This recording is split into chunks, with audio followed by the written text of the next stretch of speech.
Democracy around the world is at risk, and the world is at a crossroads. We can either strengthen it and build a better world for our people, or we can continue to do things like we are. Democratic countries need to band together to support and share one another so that we will not be at the mercy of China, Russia, Saudi Arabia, North Korea, Iran, etc., who are building a partnership of hate and who rule their people through violation of their citizens' human rights. Countries who treat their women as if they're less than and have dominion over their lives and choices are not countries I am interested in having any relations. I do not believe in their control and won't reward them by enriching their countries. Having lived as a woman in a democratic country, I would not wish communism or authoritarian government on my daughter or anyone else's daughters, wives, mothers, sisters, aunts, or nieces. This plan is designed for democratic countries to build a network of job sharing, technology, healthcare, and security so that our future generations of women and girls will be safe and secure in a healthy country. By strengthening relationships between democratic countries, it will enable them to support one another without the fear of financial retribution, which is a notorious tactic of China's President Xi. If President Xi or his government find a comment or action offensive to their leader or government, they threaten and punish smaller countries with financial retaliation. This financial extortion is one of the reasons that I will not support working with the current government of China. There are many reasons why working with the current Chinese government, and this article spells out many of them. World Report 2024 Human Rights Watch. By limiting our partnerships to democratic countries, we lessen the ability for President Xi to retaliate to gain more global control. Instead of tiptoeing around the fact, use their strength and beliefs on other countries. This form of governing will also taint the intent of the system. 2017 to 2021.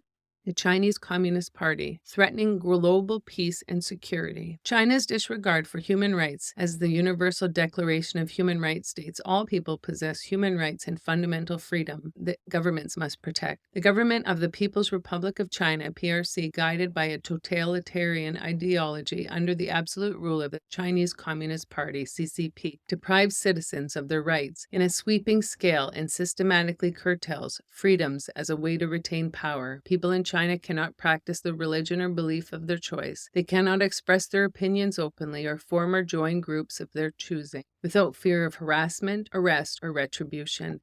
Members of minority groups are subject to mass arbitrary detention, Orwellian-style surveillance, political indoctrination, torture, forced abortions and sterilization, and state-sponsored forced labor. Repression in Xinjiang. The PRC has taken its decade-long repressive policies in Xinjiang to the extreme since April 2017, detaining more than 1 million members of religious minority groups in internment camps in a systemic effort to eradicate their ethnic and cultural identity and religious beliefs and control their population growth. Countless publicly available reports of torture, rape, forced ingestion of drugs, sexual assault, and other horrific abuses occurring in these camps have been documented based on the experiences of those who have escaped. Outside the camps, the CCP's repression of the minorities includes coercion practice such as pervasive surveillance and involuntary mass collection of biometric data from innocent civilians, state-sponsored forced labor, and compulsory stays by CCP officials in Uyghur homes intended to prevent the observance of religious practices. Members of these minority groups are forcibly relocated to camps and factories and required to renounce their ethnic identities, religious beliefs, and cultural and religious practices. In addition, children are removed from their families and forced into state-run indoctrination facilities, and women and girls are routinely subjected to forced marriages and other abuses, including forced abortion, forced sterilization, and involuntary birth control implantation. Leaked government documents corroborate the coercive nature of these camps and the CCP's systemic campaign against these men, women, and children. Fear of arbitrary arrests. The CCP has absolute control over law enforcement and the judicial system, and it uses both to stifle calls from Chinese citizens for freedom, human rights, and the rule of law. Authorities regularly detain those who do not conform to the CCP's ideology. Those brave enough to speak out are often subject to prolonged and secret detention detention without access to legal counsel or the ability to communicate with their families. Lawyers, human rights activists, intellectuals, journalists, religious leaders, religious adherents, and ethnic and religious minorities are frequent targets, accused of vaguely worded charges that imply treason and subversion. These arrests and the fear they instill are tools in the CCP's effort to maintain unchallenged power over people. Religious freedom abuses. The PRC government is one of the worst abusers of religious freedom in the world and is openly hostile to members of all religious faiths, including Uyghur, Muslims, Tibetan Buddhists, Christians, and Falun Gong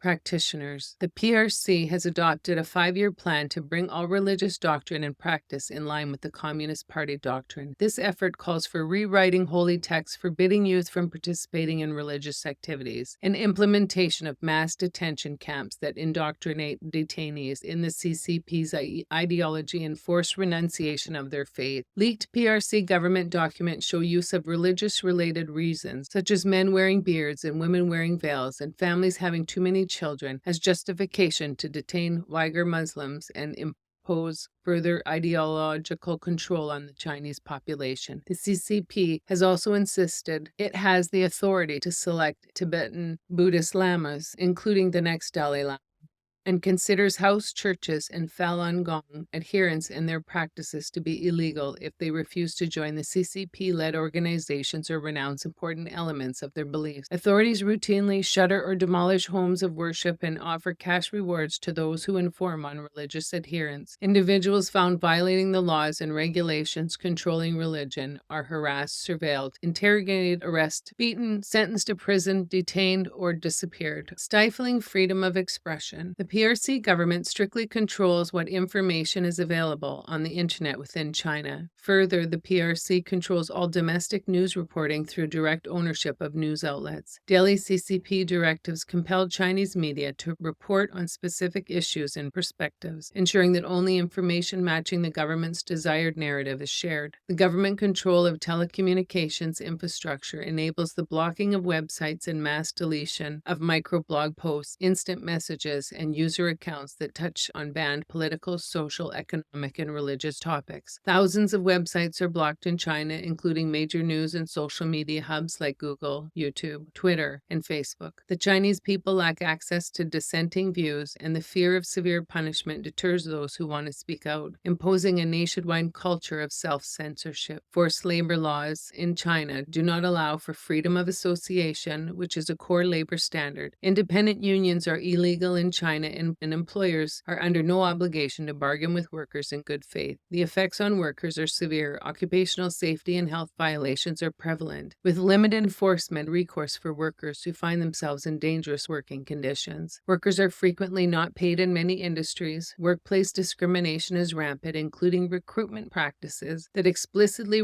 reference gender, age, disability, physical appearance, and marital status. In the Xinjiang Uyghur Autonomous Region, state-sponsored forced labor remains a significant part of the CCP's campaign of repression against Uyghurs and members of other Muslim minority groups. The PRC subsidizes Chinese companies to set up factories near detention camps in Xinjiang and transfers camp victims and others from rural areas to factories in other parts of Xinjiang and throughout China to work as forced labor under the guise of vocational training and poverty alleviation programs. Assault on Hong Kong's autonomy. In 1997, the PRC promised the people of Hong Kong at least 50 years of autonomy and a system in which they could choose their leaders. These promises are enshrined in Hong Kong's Basic Law and UN-registered Sino-British Joint Declaration. A mere 2 decades later, the CCP broke those promises. The government of Hong Kong has announced the postponement of legislative council elections for at least a year, enacted draconian national security legislation that provides for up to life in prison for the ambiguously defined crimes of secession, subversion, terrorism, and collusion with foreign powers, and which lawmakers were forced to vote on without the ability to debate its provisions, and created new national security institutions with limited oversight that are designed to eliminate challenges to the PRC government, including peaceful protests. Authorities are removing books critical of the CCP from the bookstore and library shelves, banning democratic political slogans, and requiring schools to enforce censorship of teachers and students. What made Hong Kong flourish freedom is being destroyed and its autonomy eviscerated. Beijing's broken promises undermine the human rights, fundamental freedom, and dignity of the people of Hong Kong. Severe restrictions in Tibet. The PRC is continuing its decade-long campaign to eradicate Tibet's unique religious, ethnic, cultural, and linguistic identity. Tibetans live in a virtual police state and face severe restrictions of their human rights and fundamental freedom, including freedom of religion or belief. The PRC interferes in the selection, education, and veneration of Tibetan Buddhist religious leaders and has evicted thousands of monks and nuns from religious institutions while destroying their dwellings. The PRC government has refused repeated requests to hold a meaningful and direct dialogue with the Dalai Lama or his representatives without preconditions. Instead, it has cut off the Tibetan community from the rest of the world, including by systematically impeding access to the region for foreign diplomats, journalists, and tourists. These are just a few human rights violations and why an open, free will, worker-focused, human rights, dignity, and equality-based system won't work with the current Chinese government's philosophy of control, punishment, and domination, where human rights and equality are non-negotiable. We need to move us to a more earth and human rights conscious focused instead of global domination. By having our strict criteria for partnerships, we'll also give people who live in autocratic and communist countries hope for a more fair, equitable, and sustainable future option other than what they live in. By having a network of solid forever jobs will enable our leaders to promote our democratic way of life or speak up about human rights violations without being financially punished by a communist leader. This is my plan and these are my rules, and it was clear from the down that the structure of the system is non-negotiable. Any negative influence will change the outcome of the intent and goal, thereby going against the original mission. I don't want our future generations of girls and women to have their rights violently removed because of the whims of men determined to take over other democratic countries. We are now 3 years into Putin's war crimes against Ukraine, a sovereign nation who is fighting for their people, land, and future for no other reason than Putin wanted to commit genocide and take over Ukraine's land, resources, and next the rest of Europe. This article supports not working with Russia. March 2024. Ukraine. UN Commission concerned by continuing patterns of violations of human rights and international humanitarian law. Geneva. 2 years after the Russian Federation's full-scale invasion of Ukraine, civilian suffering is mounting as a result of Russia's disregard for basic principles in humanitarian law and its human rights obligations. The Independent International Commission of Inquiry on Ukraine said the commission found new evidence that Russian authorities have committed violations of international human rights and international humanitarian law and corresponding war crimes in areas that have come under control in Ukraine. New evidence strengthens the Commission's previous findings that torture against civilians by Russian authorities in Ukraine and in the Russian Federation have been widespread and systematic. Investigations found additional evidence concerning the unlawful transfer of children to areas under Russian control. The report documents incidents of rape and other sexual violence committed against women in circumstances which also amount to torture. It also details incidents of torture with sexualized dimension and threats of rape against male prisoners of war. So Putin's authoritarian regime and control of media and propaganda is not a country that this plan will work with. And so why only partner with democracies? In order to build the best world where all people are equal under the law means only working with similar-minded governed countries. Authoritarian and dictatorship governments do not have the same ethics, standards, and violate their citizens' human rights. And if we support this form of government, we also support their abuses of their people. By rewarding these countries, we will also be giving it permission to spread this hate around the world. By denying them entrance into our partnership brings light to their human rights violations, but also becomes a silent protest and supports their people by shining light on this abuse on a global scale. By not being able to be partners in the largest global movement because they are violating their citizens' human rights, these governments must answer to their people why they won't have a chance of good middle-class jobs in a thriving, economically strong country. supported by other democratic countries. At some point, all people in every country will want equality and sustainability, and GGDI and 7Gens will be there when they meet the criteria for partnerships. GGDI and 7Gens will not compromise our morals because this decision will make some people uncomfortable. In order to make an equal and just world, we must ensure that we live by the very morals that we want our new world to be for our children.